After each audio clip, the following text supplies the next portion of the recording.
saya sebagai rakyat, petani nelayan, enggak sudi dipimpin oleh korporasi. Enggak sudi, saya emang enggak mau. Lebih baik mati saya mah. Kalau saya ini diurus oleh korporasi sampai kiamat Pak Abraham, miskin terus, enggak bakalan sukses. Saya pengen ngomong sama negara. Kalau negara nggak berani sama korporasi, lingkaran yang kecil itu, saya yang akan melawan. Saya akan kerahkan rakyat Banten untuk melawan. Ingat itu. Awas, ingat-ingat kalau rakyat Banten udah marah, bergolak Nusantara ini.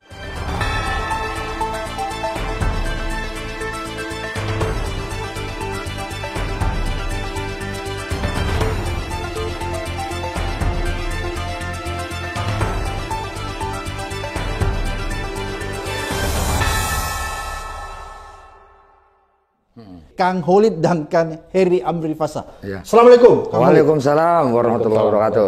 Kang Heri sehat? Alhamdulillah sehat. Iya. Jadi netizen mereka ini adalah nelayan ya, nelayan yang selama ini bekerja mengadu nasib untuk keluarga mereka di Laut Banten yang sekarang sedang dijadikan PSN, proyek strategis nasional, PSN PIK 2, dan karena adanya proyek PSN PIK 2 ini, kegiatan mencari nafkah Kang Khalid dan Kang Heri ini menjadi terganggu ya. Bukan cuma Kang Khalid dan Kang Heri yang mengalami, tapi hampir seluruh rakyat Banten ya. Iya, semua khususnya semuanya Banten. Ya. Karena di sana ada yang nelayan, ada yang petani. Nelayan menjadi sulit nangkap ikannya karena ada proyek PSN. Petani tanahnya diambil ya, diuruk, diambil, diganti dengan harga murah. Saya ingin minta nih cerita dari Mas Khalid, apa sih yang sedang terjadi dan apa yang dirasakan nih Mas Khalid sama Mas Heri? Mas Khalid dulu. Nah, memang sebenarnya Pak Abraham, saya ini kalau boleh dibilang baru sembuh dari kesengsaraan, baru sembuh dari penderitaan gitu. Karena memang saya ini dijajah gitu, merasa dijajah ya. Dijajah itu semenjak tahun 2004, yaitu kasus tentang penambangan pasir laut. Penambangan pasir laut itu wilayah pesisir Banten yang materialnya dibawa ke reklamasi Teluk Jakarta, dan itu PIK 1. Iya. Jadi dari PIK 1 Kang Khalid sudah menderita ya? Udah menderita. Nah, kemudian ketika ini kita perang, tembakan di laut segala macam, tembus kita PT UN tahun, sampai yang jelas berhenti semenjak tahun 2016. 2016 gugatan alhamdulillah menang. Itu menangnya juga karena pergantian gubernur DKI Jakarta Pak Anies dari Ahok ke Anies gitu. Nah, udah selesai di situ kan agak tenang tuh, saya bisa nangkep ikan lagi. Saya bisa bercocok tanam lagi. Kemudian saya melihat ada kejadian yang ini buat saya bertanya-tanya, kok ruang lingkup saya mencari ikan kok dibatasi. Jadi ketika saya mau ngejaring ke wilayah Tangerang, di Tangerang banyak pagar. Tuh ceritanya. Pagar yang dilakukan oleh PSN ya? Iya jelas itu Mak. Jadi kalau ngelihat bangunan pagar itu tidak mungkin dilakukan oleh orang yang nggak punya duit. Oke, kan selama ini dikembangkan isu bahwa itu katanya warga lokal yang bangun. Nggak mungkin ya? Nggak mungkin. Kalau saya bilang itu, jika ada orang yang percaya bahwa itu dilakukan oleh swadaya masyarakat atau lokal, saya pikir harus dibawa ke psikiater. Jadi itu pasti bohong ya? Pasti bohong. Karena itu membutuhkan biaya besar ya? Iya. Kang Khalid, ya? Bahkan... Jangan dulu Kang Khalid, itu pagar lautnya panjang nggak? Itu sepanjang hampir 30 km lebih. Wong dari Karangserang sampai ke Kerunjo. Oke. Nah, jadi nggak mungkin rakyat yang... Nggak mungkin. Nah, dari kejadian di laut, di daratnya juga ada persoalan. Ya persoalannya misalnya penggusuran, orang belum dibayar udah diuruk, teriak kali diuruk, segala macam. Ini kan persoalan. Nah, sampai akhirnya Pak Abraham saya mikir, loh saya ini jangan-jangan dipimpin oleh orang-orang yang kerangka berpikirnya ya, itu nggak normal Pak Abraham.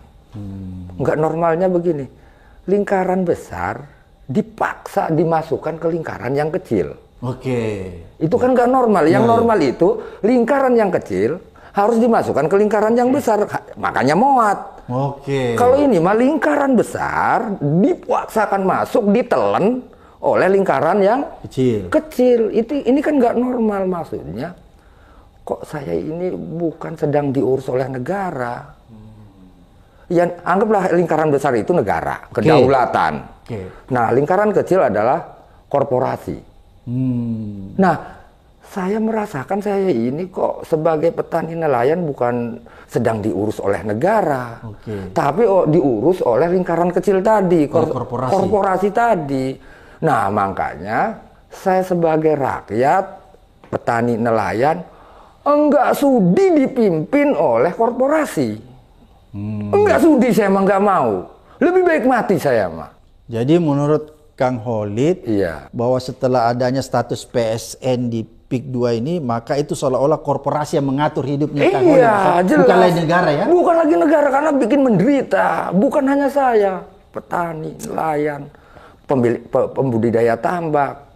Mereka menjerit gitu kan. Kang Khalid. Iya. Berarti sejak adanya PSN PIK yang dikelola oleh korporasi, rakyat di sekitaran Banten itu jadi menderita. Menderitanya itu melebihi waktu zaman Belanda. Makanya sampai saya ini dibawa di kehidupan zaman si Petung si Ji.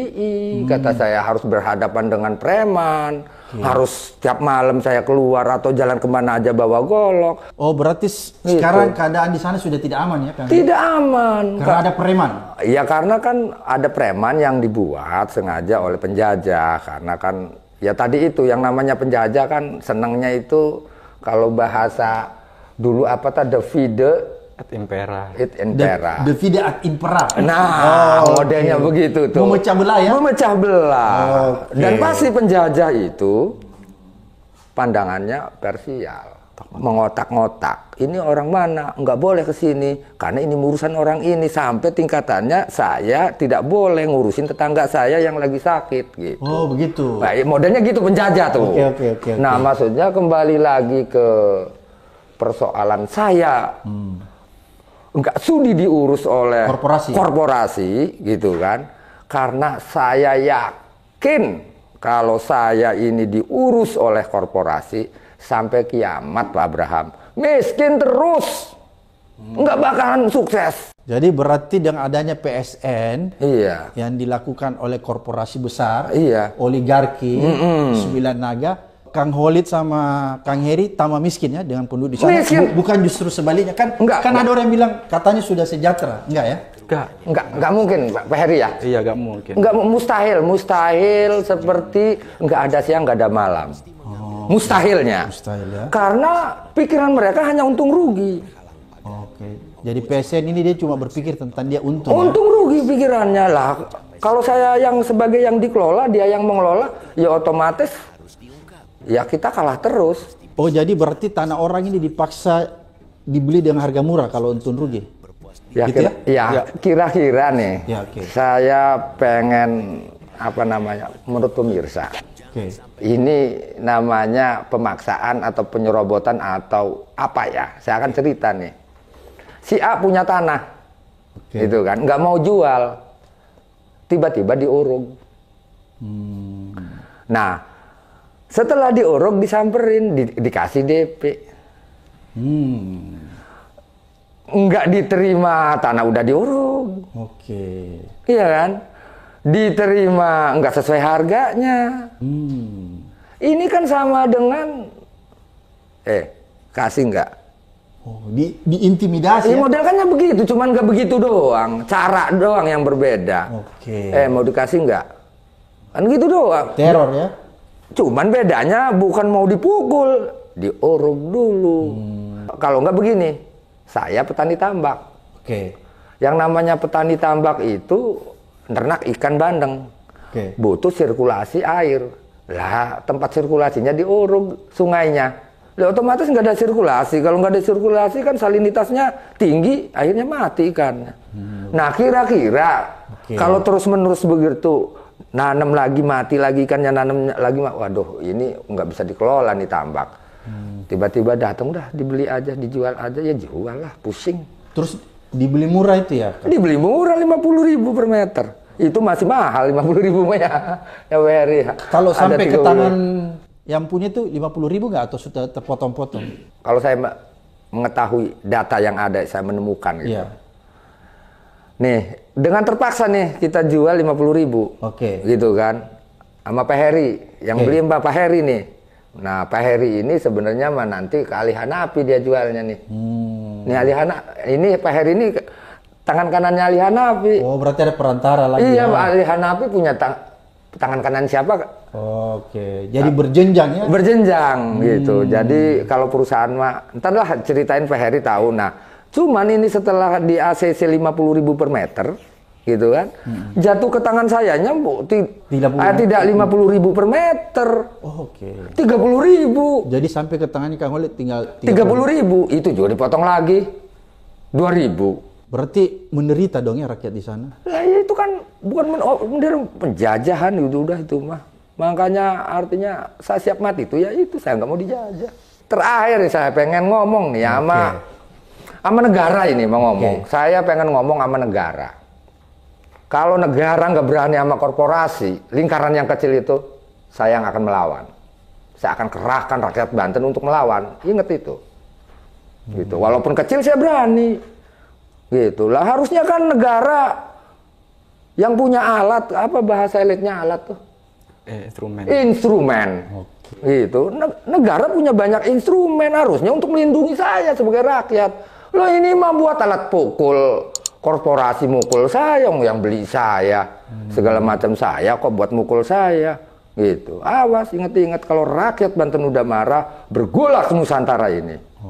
Itu. Jadi menurut Kang Holid seharusnya negara ini hadir memberi kesejahteraan dan melindungi rakyat di Banten termasuk Kang Holid, tapi ini sebaliknya. Sebaliknya. Harusnya kewajibannya kan itu. Iya, harus mensejahterakan rakyat. Keadilan sosial bagi seluruh rakyat Indonesia katanya kan begitu. Lah ini mah diserahin ke korporasi. Kok ini perusahaan ini menyerap tenaga kerja sekian 1.500 membantu ekonomi masyarakat. Bohong. Tai kucing.